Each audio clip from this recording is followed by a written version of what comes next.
Hi everyone, so let's continue our discussion on the server.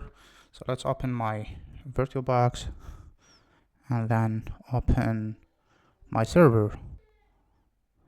So just to recap, so far we installed the VirtualBox, we installed also the Windows Server 2022 and the Windows client, and we connect both of them in one network. All right, so let's log on to the server. Go to input, keyboard, and then insert Control Alt Delete or host delete. Provide your password.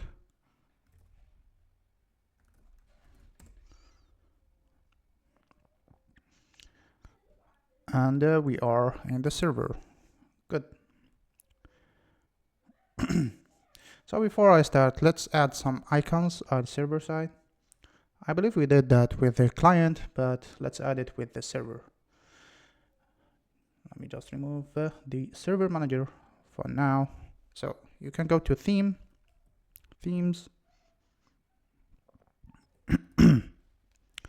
Okay, click on themes and go all the way down to desktop icon settings. Click on that and add computer, users files, and network. Hit apply and OK, and you can close it. Now we have our icons in the desktop. If you go to the menu, you will see you have different features here, and you have here the server manager, and we have the Windows PowerShell and the Windows PowerShell ISE. So the Windows PowerShell is more flexible. So we have the command prompt, right? So we have the command prompt. This is like more specific for syntax, just for Windows syntax, right? So if I want to use like Linux, for example, list, to list something in this directory, so I don't have any response. Instead, if I do dir, which is specific for Windows, so I get output. But in PowerShell is more flexible. If you go to PowerShell, so and you can use both of them. So you can use ls, this is for Linux, and you can use dir, this is for Windows. So that's the difference between the command prompt and the PowerShell. And also you have the Windows PowerShell ISE. This is more, easier for people that want to use a GUI or graphical user interface based on the PowerShell. So you have different commands here that you can use it, or you can fetch for if you need any command to use. Okay. Good. Cat history, and all the commands are included here. And you have like how to save, how to clear everything instead of using just the Linux or Windows syntax. Okay, this is brief overview about the difference between the Windows PowerShell and the Windows PowerShell ISE. The Windows administrative tools included also in the server manager, so we can find it in the server manager, but for the quick usage you can just use it from the menu bar here. Okay, and you have different tools here, for example performance monitors, resource monitoring, and all different tools for the server to monitor the server. And you have also the task manager. So this is very important feature that allows you to monitor the resources and the performance of your server. And you can see the apps and all the process, and you can monitor the evolution of the performance with the time. So for example, here you have the CPU. You can see the usage of the CPU. You have the memory. We allocated 4 GB for the memory, and you have also the connection to the internet, since we are not connected to the internet, just for the network, like the internal network. So we don't have any data coming from the Ethernet, right? Okay, and you can monitor also the users and all the applications used by any user. So far we have only one user or one account, which is the administrator. Later, when we add some accounts, you will see the different users. Okay, and you have some details here and services.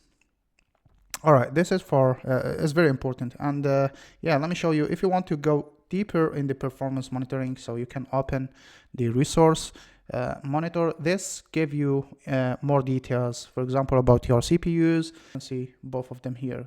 We have CPU 0 and CPU 1. So those are the different cores, and you can monitor the memory overview, and you have the disk. You can monitor the disk. So yeah, this is the task manager is very important, and also we have panel control panel and install any additional programs that I want to install it. This is I mean, we got used to this 10 and Windows 11. Right, so and we have the remote desktop layer. We will configure remote desktop and we'll use it from here. And we have event viewers, so if you want to monitor all the logs file of your server, so you can go to event viewers, you can go to Windows logs, and you see all the logs files. For example, security. If you click on security, you will see the authentications of the user, the logon. So let's go to Windows Server Manager or the Server Manager. So here we have the dashboard. So we have the welcome bar, so you can get the quick start where you have like configuration of this local server. You go to the local server and you will find like the computer name, the work group, and the IP address of your server that we have configured earlier. And you will see the different configurations of your server, for example, the memory and the disk, and also the processor used in your server, and all these details actually. And here you have, if you want to add roles and features, so you click on roles and features here, and you go install your roles and features. If you want to add another server, okay, add other servers to manage, so you can click here. It's very easy to go through, or we can do it from here. I will show you where. And if you want to create a group, servers group, you can create it from here. And if you want to connect your server to the cloud services, so you just click here, and here you have some news, and if you want to learn more how to remove and everything like included here. Here, like I said, you have a local servers, or the local server, sorry, this is your actual server here. And we have also all servers. So here in this case, you can see all the servers installed, or if you have a group of servers dispatched everywhere, so you can get all of them and the access for every server from this bar. And the last one is the files and storage, so you can monitor, see all your files and storage, your sharing, your work folders, everything from here.